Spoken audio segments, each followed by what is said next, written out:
You see then, because as long as you respond to the old systems, the white liberal as well as the white conservative uses those symbols to manipulate our personality to what they want, to get us to do what they would like for us to do. The next thing that's indicated here in terms of the so-called normal and abnormal individual, self-esteem and self-acceptance. Well-adjusted people have some appreciation of their own self-worth.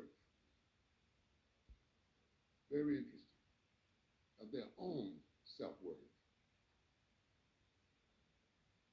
Means that they have a way of measuring themselves that is to a degree independent of the way other people measure themselves.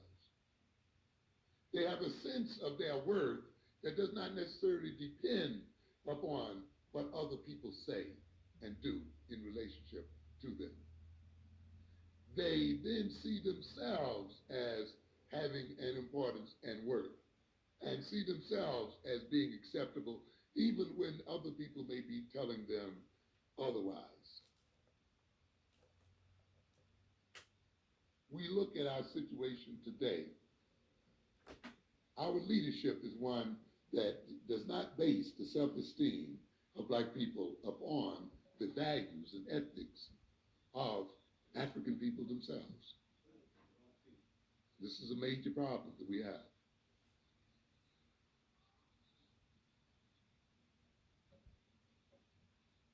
You know, it's sort of like women in the old sense of the word, before women's liberation came along.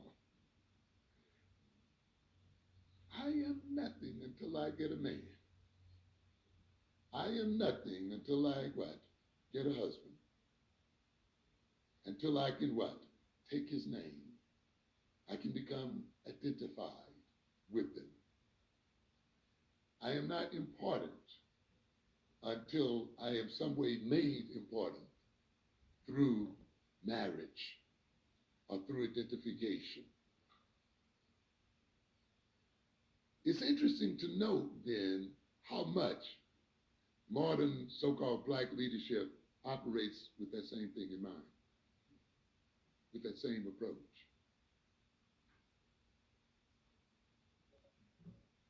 I will be nothing until the white man loves me, until the white man accepts me. To a good extent, assimilationism is a form of marriage.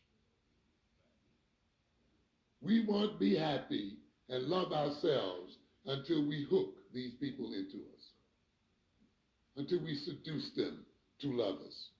We know that a part of the foundation of the so-called integration movement was not education of black children, because we know 2 plus 2 is 4 anywhere in the world.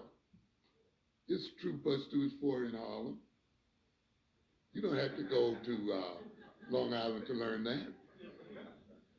You don't have to go into a white school to learn 2 plus 2 is 4. What kind of stupidness is it that tells us that somehow we cannot learn what needs to be learned unless we're sitting next to a white child? Aren't words just words? Aren't these, can't we teach our children what they need to learn wherever they are? But somehow we got an educational leadership, or we got a leadership that says somehow our learning is impaired unless we are sitting with whites. But actually, when we study the history very carefully, we note that the real point of the integration of schools was not that of education of black children, but that of getting black children to love themselves by getting white children to love them. And you remember the old Kenneth Clark experiments, right?